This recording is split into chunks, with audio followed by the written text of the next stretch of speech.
Bom dia, meus amigos. Estamos aqui mais uma vez para o Evangelho segundo o Espiritismo. Eu desejo a todos uma boa quinta-feira e que hoje não nos falte amor, ânimo e fé para vivermos um dia abençoado. Meus amigos, a mensagem de hoje do livro Otimismo Todo Dia, de Lorival Lopes, é a de número 108, que diz o seguinte: não invoque o pessimismo e a infelicidade, para que não apareçam e façam um estrago na sua vida. Seja você quem acredita no futuro, crê na realização das ideias, não se deixe abater e tenha uma palavra de esperança na dificuldade. Faça funcionar as suas qualidades. Invoque, busque a capacidade, a força, o sucesso para que surjam e levantem você. Chame de dentro de si o poder de realização e pense desta maneira: sou forte diante dos problemas. Confio em mim. Tenho um futuro belo nas graças de Deus. Não prejudico a ninguém. Nada tenho a temer. A sua vida é o resultado do que você pensa. Meus amigos, o capítulo de hoje do Evangelho segundo o Espiritismo é o 16. Não se pode servir a Deus e a Mamon.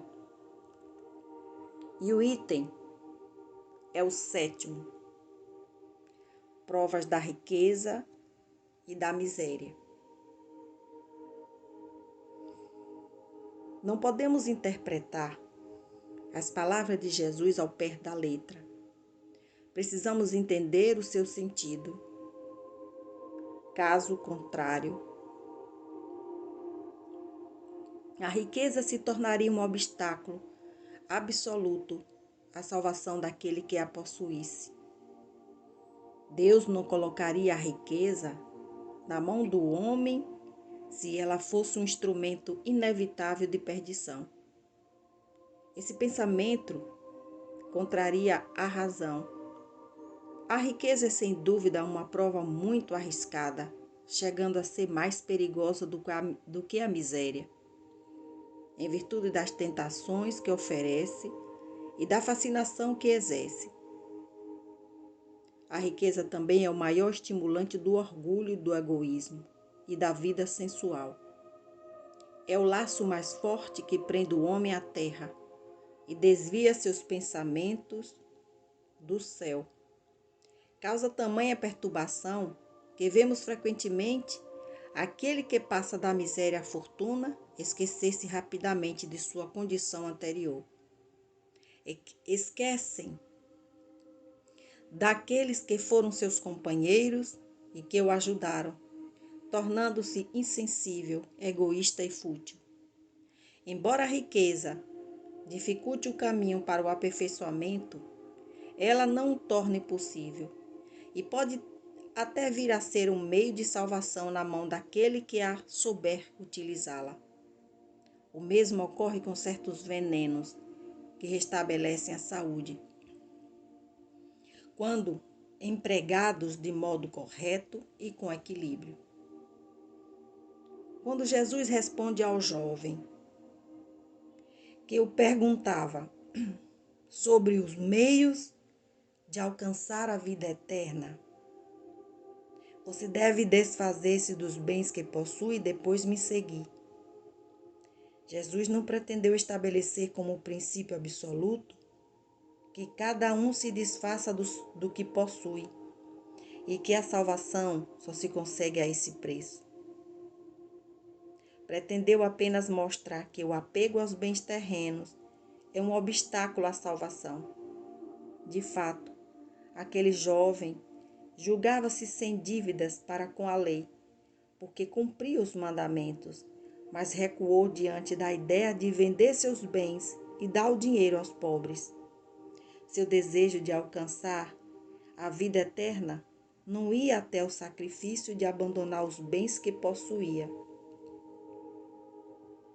A proposta de Jesus era uma questão decisiva, com o objetivo de colocar às claras o verdadeiro pensamento do jovem.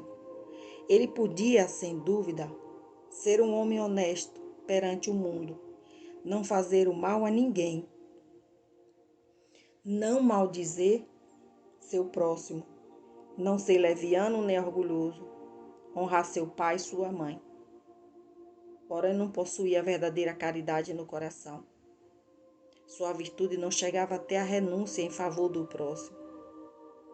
Então, nessa passagem, Jesus quis demonstrar a aplicação do princípio que fora da caridade não há salvação.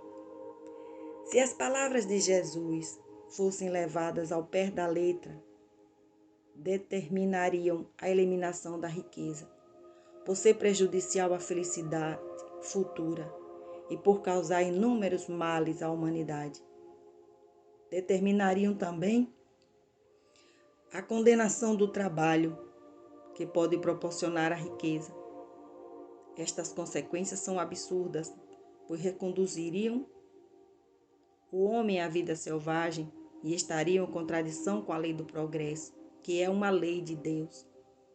Se a riqueza é a fonte de muitos males, se estimula tantas paixões nocivas, se provoca tantos crimes, não é a ela que devemos culpar, e sim o homem, que dela faz mau uso, assim como faz mau uso de todas as dádivas que recebe de Deus. Pelo abuso, o homem torna ruim o que poderia lhe ser útil. É a consequência do seu estado de inferioridade no mundo em que vivemos. Se a riqueza produzir somente o mal, Deus não a teria colocado na terra. Cabe ao homem utilizá-la somente para o bem. Se ela não é um componente direto do progresso moral, é sem dúvida um poderoso componente do progresso intelectual. O homem tem por missão trabalhar pelo aprimoramento material do planeta. Deve cultivar, limpar e preparar a terra para que ela receba no futuro toda a população que sua extensão comporta. Para alimentar a população que está sempre crescendo, é preciso aumentar a produção de alimentos. Se a produção de um país não é suficiente, é preciso que ele busque os alimentos fora de seu território. Assim, as relações entre os povos tornam-se uma necessidade. Para que essas relações fiquem mais fáceis, é preciso eliminar os obstáculos materiais, tornar as comunicações mais rápidas. Para a execução dos grandes trabalhos, o homem teve que procurar material nas próprias entranhas da terra. Procurou na ciência os meios para que fossem executados com mais segurança e rapidez.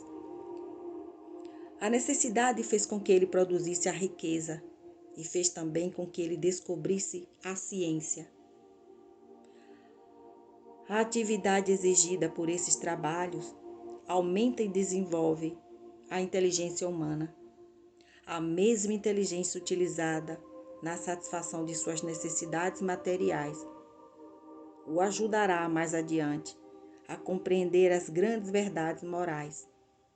A riqueza é, portanto, o principal meio de realização das necessidades do homem. Sem ela, não haveria grandes empreendimentos, nem atividades, nem estímulos e nem pesquisas. É com razão que ela é considerada um fator de progresso. Que assim seja. Meus amigos, segundo a doutrina espírita, a riqueza e a pobreza são provas pelas quais o espírito precisa passar para evoluir na sua jornada espiritual. Então, seja qual for, portanto, as nossas possibilidades,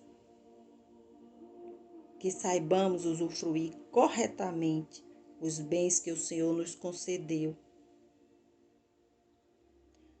Porque as leis de Deus são eternas e verdadeiras, e temos que agradecer a Ele a situação pela qual vivemos hoje.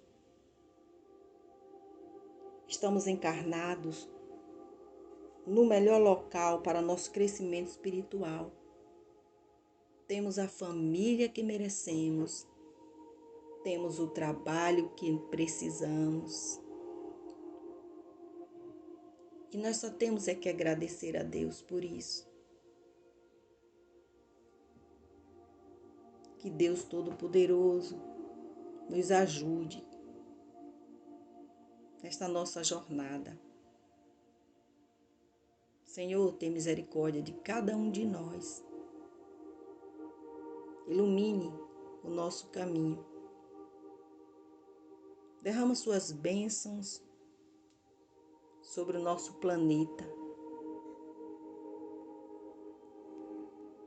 Meus amigos, a mensagem de reflexão final, o tema é: vez em quando. Vez em quando precisamos mergulhar dentro da gente e rever alguns conceitos, algumas condutas, alguns valores. De vez em quando precisamos decidir o que realmente vale a pena permanecer e o que precisamos renunciar. De vez em quando precisamos nos desprender dos pesos para que o nosso corpo tenha leveza e a nossa alma caminhe com mais segurança. De vez em quando precisamos apenas aliviar o coração e deixar com que as coisas aconteçam de um jeito todo especial, sem nos machucar.